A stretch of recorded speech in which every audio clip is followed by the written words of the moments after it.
That's weird.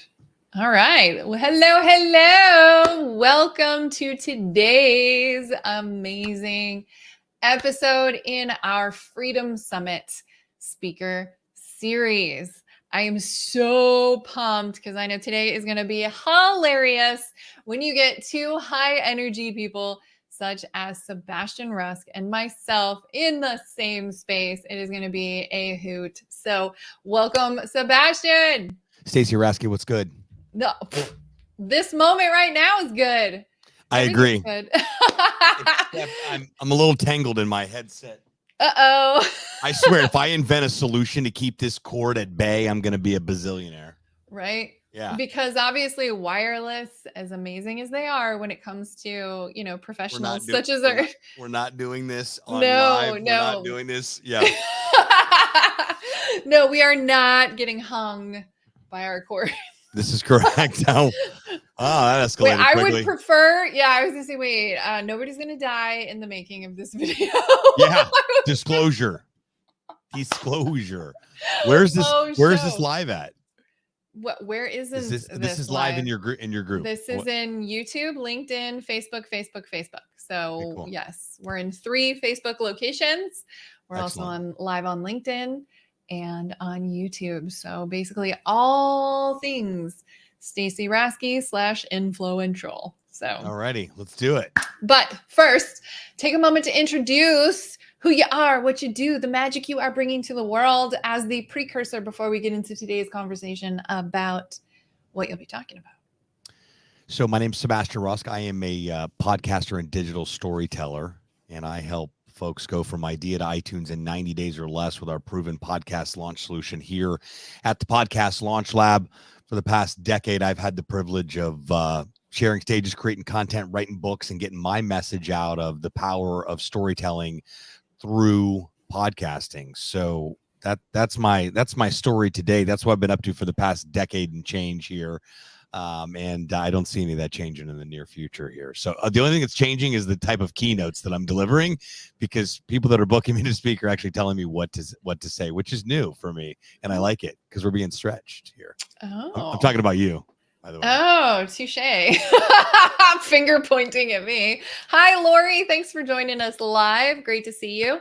So that's exactly it, right? Is I find when I do my events, I like ours to be a little bit different or a lot different from the stereotypical design. And so I do encourage challenging my speakers to not just rah-rah, not just teach, and not just fire hydrants at the audience. I want this to be experiential and transformative to where by the time your talk is done, at the end of your 45 minutes, not only have they learned, felt, but they've also experienced transformation and actually generated a result or a shift by doing something. So yeah, I love that.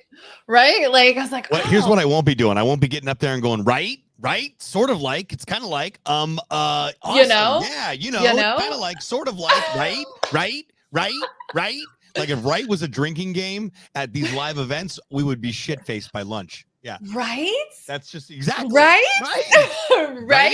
Right. Wait. It's almost like you just impressed yourself. Isn't that like the thing is the speaker is like when you say something and then it's, oh wait, my other personality just agreed with the statement I just made. So I'm going to write, right? Oh my God. Yeah, it is. Wait, I wrote about this the other day. I've not even been to enough events. Are there that many shitty speakers out there? I'm not saying anything publicly about anybody. I'm not. I can neither confirm nor deny. All I can say is that, I no longer hang out on Clubhouse. Let's just put Wow. The land. I need to send you some of my old parody videos from Clubhouse when Clubhouse first started, when Clubhouse was cool. I had some fun making fun of Clubhouse and some of the speakers. It involved a wig and a bunch of stuff. It was good stuff. Good old parodies like the best. It definitely was, especially with the freaking with the redneck wig on. it like a Joe Dierte, like a mullet? Just to piggyback on what Brad said. Yeah, it's like I could dictate an entire clubhouse room without the clubhouse room even happening. I mean, this Right? material absolutely writes itself. It Oh really, my really God, does. that is so funny. Yeah. Wait, we need to do that parody because I have got all these different characters. I'll bring all my personalities to the show. Yes, I And agree so with that. We can do it. We I'd can be do like, a and duet. my name's Stacy and I'm complete. Right. Yes. I didn't mean to jump in here and No. completely interrupt you, but I'm Oh only wait, here no, to hear hold on. myself Just talk. wait. Let Yeah. me. Wow. I do love my time on Clubhouse though. I mean, all our speakers, almost all, you and a couple are not Breakfast with Champions. And I have We're to say, X. yeah, well, you're right. You are an ex-Breakfast with Champions. So I hang out with the cool people on there for sure. Because I mean, they're really amazing hosts, and I do love the conversations. But you are so You right, should see right? the old school crew. Oh, right. So it's the Wild West. it definitely is. It definitely is. No, the Breakfast Champions is very good to me. I did several segments over the course of several months. Met some incredible human beings. Some that I'll be sharing on the stage with Scott Simons, one of them, and the one and only Ramon Ray, who the only human being that I've ever met that has more energy than me. The only one. Ooh. That guy's off the tilt with energy. So he's the host, correct? He will MC one of the days, I believe, although I think his schedule is changing just a smidgen. So we may have a little more Ramon. Okay, good. Yeah. I mean, that's the guy. That guy's the Energizer MC bunny. He will not stop at all. And he does it with great enthusiasm. I am excited. Yeah, that's good stuff. I'm excited for that too. Well, good afternoon. Hello. For the rest of you who are joining us, welcome. So after our little comedy hour segment there that we just went through. So that's included. I threw that one in. That is included. That's the bonus for those of you who get to watch us live.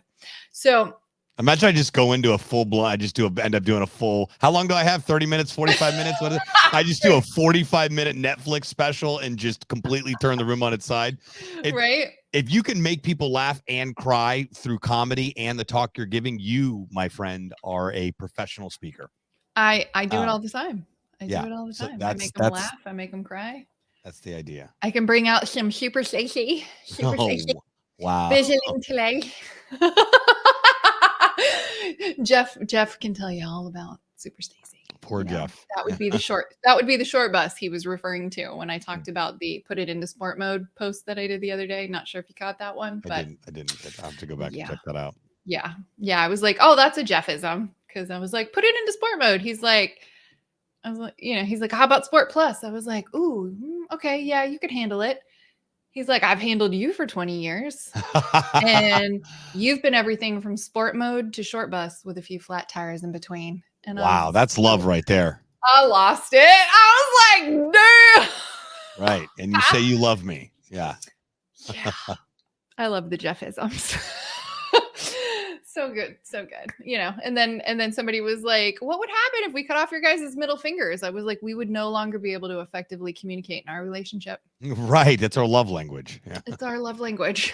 Yeah. Hallway sex. Wow. This all escalated quickly. We're out of control. So funny. So for the purpose of Sebastian joining me today is I would love for you to share a bit of a teaser on what you will be talking about at our amazing Freedom Summit, what I have stretched you to discuss. Yeah, so I have a title, which is how podcasting can help you find your voice. And then I have two sentences. One says, as a child, I was taught to shut up and be quiet, and I was told that I talk too much. So that's the extent of my keynote outline as of right now. It's getting done in 30 minutes or it's not getting done. So probably on the plane on the way to Tampa, it'll be all polished off. But again, I do not recommend that if you're speaking and you're just starting to speak. And I've been doing this since God spoke to Moses. So it's a little more familiar. However, this will be my newer talk. I'm assuming that I will probably go into 2023 with this being my main talk. Right now, I've been talking about how podcasting can solve all your social media content problems. This is a little bit more of a becoming conversation versus the how to and the logistics and semantics involved with all of that, because when I start to one of the most powerful things you can do as a communicator, once you've got some seasoning underneath you, and you've had an opportunity, I don't recommend don't experiment with this type of stuff right out of the gates. Hone your craft and commit to your craft, and part of committing to your craft is constantly refining that whole process. But there's a couple things that I don't do. I don't use slides, and I don't, because they're a crutch, number one. And if you don't believe me, check out how many speakers stare at their slides the entire time they're giving the presentation. Number one. Number two, effective communication should be done through voice inflection, pacing, emotional stories, and literally walking them through the entire process of the story, and then helping them better understand the point that you're trying to drive home. Much like comedy, it's content, punchline, but a talk is a little bit longer than that. So my point of sharing this is that I like to find out what shows up for me on or around the week of the talk. I have a good outline generally. Right now I have 2 sentences and a title. Great start, ladies and gentlemen, because I can continue to fill in those blanks. But what I do is that I find out what is showing up for me. I'm a man of faith. I believe God puts these words on my heart. So as the words arrive to me and what needs to be communicated, I'm simply a vessel to be utilized to get a message across from whatever that looks like to the person that's receiving it. So my initial thought process is we're going to dig a little bit into Sebastian's earlier years as a child, when it was hyper, talks too much, doesn't get along with others, constantly has a seat in front of the room, constantly told to be quiet and silenced when all I wanted to do was be heard. And what happened was that a lot of those toxic traits that took place, we're not blaming anybody, these things just happened, started to trickle over, and I carried these things with me for 35, 40 years of my life, until I really started to discover my passion, which was 7 years ago. So I started my company 12 years ago. 6 years in, found out what my work really was. So my work was, I knew I wanted to be on stage. I knew I wanted to write books. I knew I wanted to communicate. I knew that was my gift, but what I was doing within the digital space wasn't my thing. I had to find my thing. And I did that with podcasting. So now as of late, the conversation's been a lot more based on the feedback that I get from clients and the people that I get the opportunity to work with, say that podcasting is working with you is so much more than podcasting. And I love to hear things like that, because it lets me know that I'm taking what I've learned and being able to put it in play. If you learn something and something that radically changes your life and affects you for the better, it's your job, your responsibility, and your duty to be able to share that message with others. Podcasting has become the catalyst. It's just the thing that I get to do business with people for.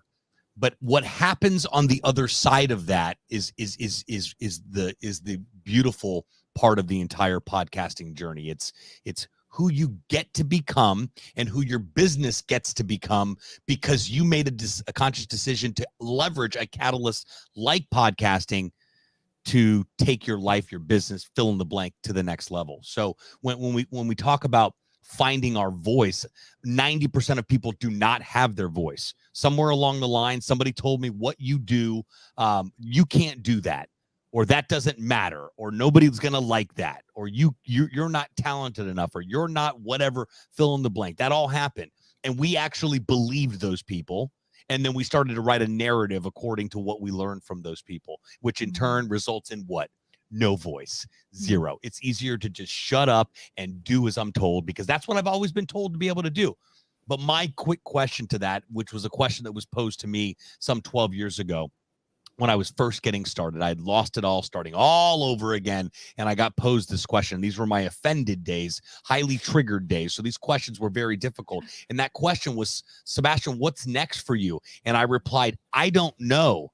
To which she replied, that is a fucking problem. And I looked at her and I thought, who is this lady to tell me? Meanwhile, part of Tony Robbins' core team, travels the world with him still to this day, one of his top reps, an absolute beast in the Tony Robbins organization, is asking me what's next. I say don't know. She tells me it's a gigantic problem, and I'm immediately internally offended, but I just don't have the God to be able to say, I'm offended. So I immediately said, what do you mean? She goes, I'm going to tell you. Are you ready? I said, yeah. She said, who's missing out? Because you're not showing up. And I thought, maybe, just maybe, it's not all about me. Imagine that. Maybe it's about me becoming who I need to be. Maybe it's about me stepping into who I am, the power that I've been gifted with, my gifts that I've been highly favored and blessed and anointed with. Maybe when I step into those things, other people's lives will be impacted for the better.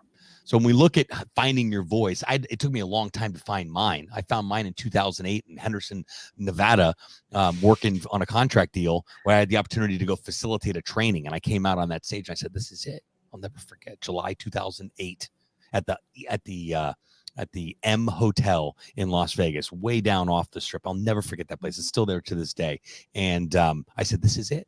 I was born to be on this stage and communicate and effectively share my message so that it impacts people at a deep level. If we are able to shift, others are able to shift, but that only happens if we're able to share that story. So I'm excited to talk about what it means to start a podcast as the catalyst, just the thing.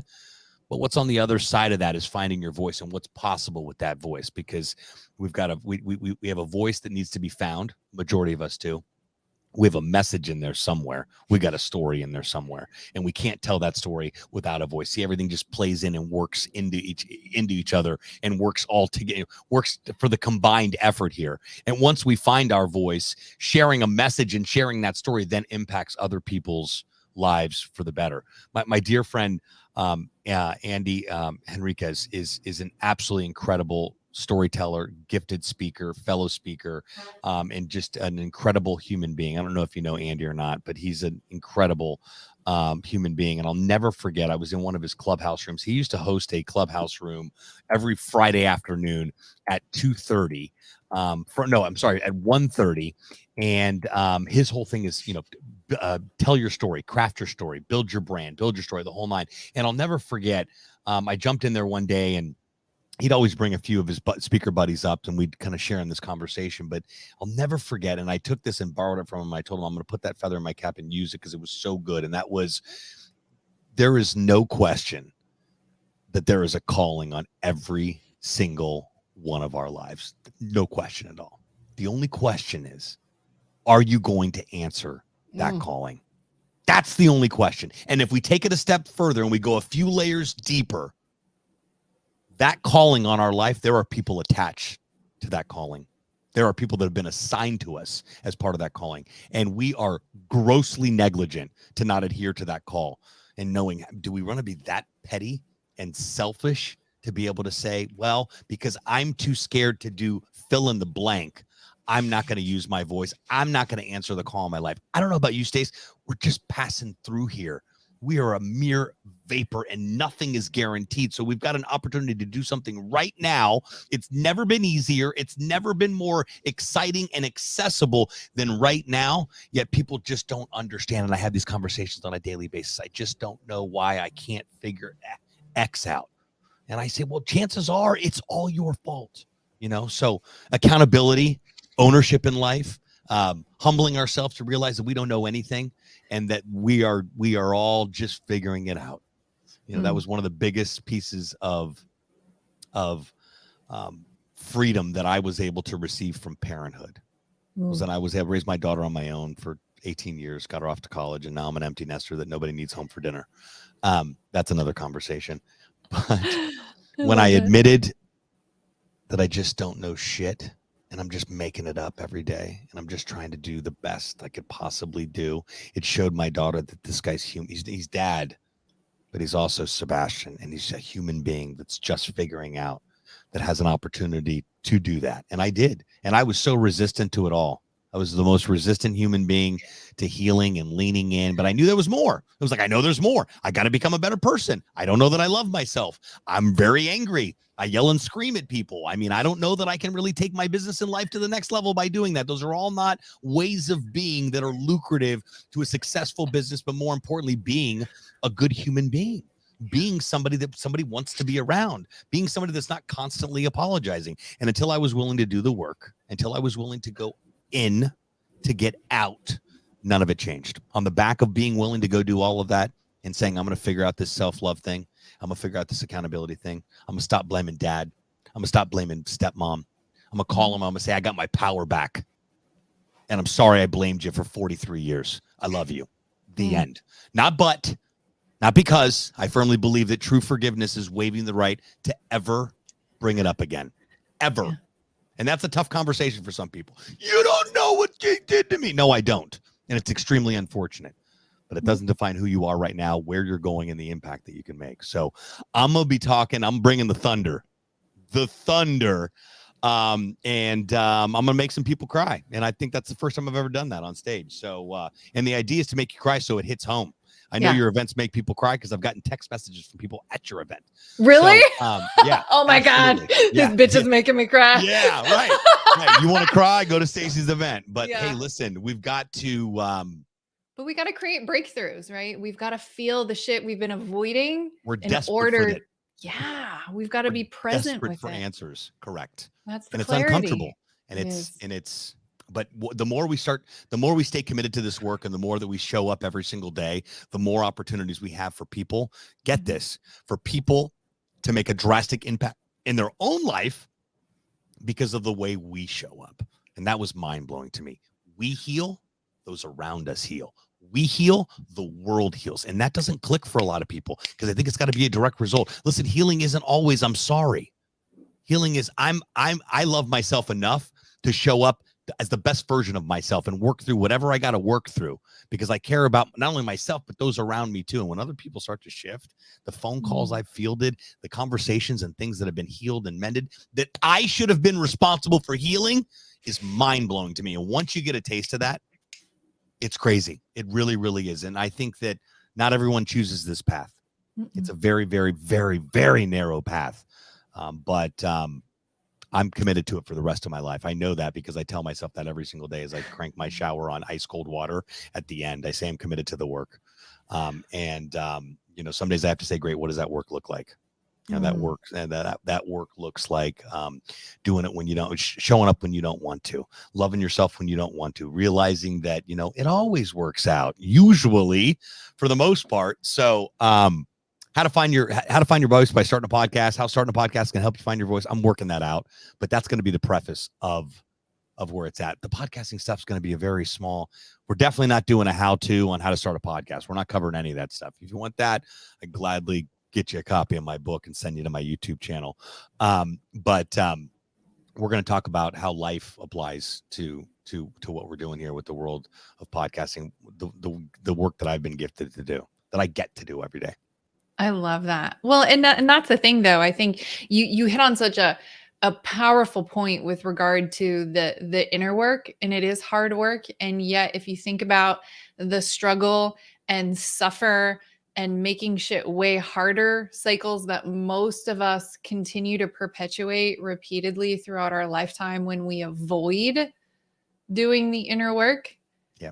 This is really the easy path to everything that we desire because it's the shortest path. It's actually the least painful path because the fastest way to letting go of shit, right? Like you said, facilitating those hard conversations and all that stuff. For me, it was stepping into not only finding and owning my voice and then using it, but it was being in that place of like, it's okay. I can let all that shit go. Yeah. And there's like, people want freedom and they're chasing this idea of freedom, and freedom only comes when we create it internally by letting go of that burden. And a huge piece of that, as you will be bringing to the table, is really clarifying and connecting to the power of their voice. Yeah. And how do they want to use it? I think everybody's got that desire, and that's that. Well, that was the attractive part of that topic, even though it was out of my it wasn't really out of my wheelhouse because my next book I'm working on, I think it's going to be a life book. So this does and I always constantly try to keep things fresh with the conversations that we're having on here. But as I move through there's just a deeper layer and understanding of how healing works and experiences. And once you reach one plateau, then it's on to the next one. And once it's breath work, then it's on to ceremonies, and ceremonies on to nervous system work, and nervous system on to meditating on just grounding. Like, go walk around outside barefoot, Sebastian. I'm like, okay, sounds fantastic. So whatever we're gonna do, because this was not working. So whatever I was given to go and do, but the relationships, the people that you come in contact with are drastically different from who you used to be and what you attract. And sometimes, you attract people that are who you used to be. Yeah. But it's a good teacher. It's a good teacher when those people come in and you're like, oh, fuck, how did I attract this into my life? This chaos, this drama.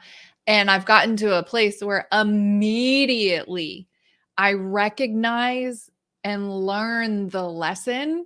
So I'm like, oh, that's why. Because whatever just got healed in this experience was not going to serve me in getting to that next level. And it needed to be brought up, processed, released, and those lessons learned so I can step into who I'm becoming. Even when you can also, it helps, fuel a new relationship, whatever it may be, by being able to realize that I have an arsenal, I have an entire toolbox of tools that I'm able to put into play that help people think differently and act differently and show up differently, because you're acting differently and showing up differently. I look at the erratic, maniac, lunatic that I used to be emotionally, and then I look at how I show up now. It's just the shit that used to bother me doesn't bother me anymore. And things that used to, because you get an understanding and realize that, hey, this is not my experience. This is someone else's experience. But I heard a couple of weeks ago, and it was great, and it's not new. It's been around for a long time, but help the person that you used to be. And I think that I'm like, I live that. That's my life every one of my now. clients is me, 6 months, a year ago. Correct. Right. Exactly. So I think about that, and I thought, wow, it's interesting how that ends up. I'm definitely doing that. It feels natural to me. It's groundbreaking and mind blowing to the people that I get to work with and the people that I get to do life with. But that's just how it works out, Absolutely. I love this so much. And for those of you who are listening, I mean, you see and feel and experience the emotion and the energy and the authenticity Sebastian is bringing to the table. Now, you brought it up a little bit because you've gotten some of those text messages. I know you haven't had a chance to attend one of my events live yet, but you know me well. You know the circles I run in. You know a lot of these people who are going to be on the stage, and obviously the magic you're going to be bringing. So for anyone that's on the fence, right, because there's lots of events out there, right? Everybody's got an event happening right now. And I know ours is different, but I would love for you to share, for those who are listening, why they need to get their asses to InFLOWential FREEDOM Summit over or in conjunction with anything else they're doing. So if you've thought about it, you've got that nudge, that gut feeling, somebody's called you about it, you have a friend attending, you saw someone on the speaker lineup that you'd really like to experience live, that, my friend, is reason enough to make sure you got your tickets and plans and logistics. You don't know what's on the other side of just showing up. I used to be the guy that was like, well, that's going to cost me $1,500 to do that. Yeah, well, once I started saying, you know what, that trip will cost me $1,500 and I come home with 10, starts to make a little more sense that you got to pay to play. You got to pay to be in the room. You got to invest in yourself. Let me ask you a question. When's the last time that you were disappointed that you invested in yourself? I'm going to go on a limb and say probably never. So if you've thought about it, you're just learning about it right now. You go, this sounds fantastic. Go over to the website, read up, check out the speakers. If you don't get fired up and excited about that, you might want to check your pulse. But again, if you've gotten that nudge to be there, you need to be there. So I look forward to meeting you and hanging out with you in person. I'll be there for a couple days, so I'm excited. I'm right across the way here in Miami, so I have to fly elsewhere from there, so I won't be driving over. Otherwise, I would drive over. So I'll be flying to Tampa, which seems so bougie, but we're doing it. I've done doing it. I've done it. I've flown to Miami and back. It's like what, like 45 minutes or something? Yeah, it It's is. It so takes funny. longer to get to the airport in through TSA and on the airplane than it does to actually fly there. That's so funny. I Yeah. love it. I love it. Well, and that's the thing. We've got such a diverse lineup, so many people from so many different backgrounds, from so many different specialties, and yet everybody's really honing in on the same thing, is doing that inner work to step into being the highest level leader and impactor we're called to be while enjoying that freedom and fulfillment. Yes. Plus, it's Veterans Day on day 2. So that's part of why it is. I'm a veteran. My hubs is a veteran. We know a lot of veterans. So, that's another element to freedom. And then, of course, the part of the proceeds are going to benefit Operation Lightshine, which is ending child and human trafficking. And Love it. again, what's a bigger type of freedom than freeing humans, any humans, especially children, from slavery, sex, and human trafficking? So yeah, I'm a huge fan of what they're doing. Huge fan, huge support of what's going on. So it's all culminating, coming together exactly the way that it's supposed to be. So be in that room. Absolutely. Thank you so much, Sebastian. And for those of you who are watching, head on over to beinfluential.com/summit to get your tickets right away. Now, keep in mind, I have shared this repeatedly, but I'm going to remind you, get your tickets by this Friday, October 7th, and you'll get that bonus private VIP session with me. Fast action bonus. All right. Let's go. Let's do this. Thank you for joining us today. Go grab your tickets. Seats are limited because we're going to have a lot of intimate one-on-one time with all the speakers in the breakout sessions. So don't miss out. And that's the extra reason to get the VIP if that's within your capacity to do, because then you get the VIP dinner and all the private time. So, all right, enjoy the rest of your week. And we look forward to seeing you at the Freedom Summit. Have a good one.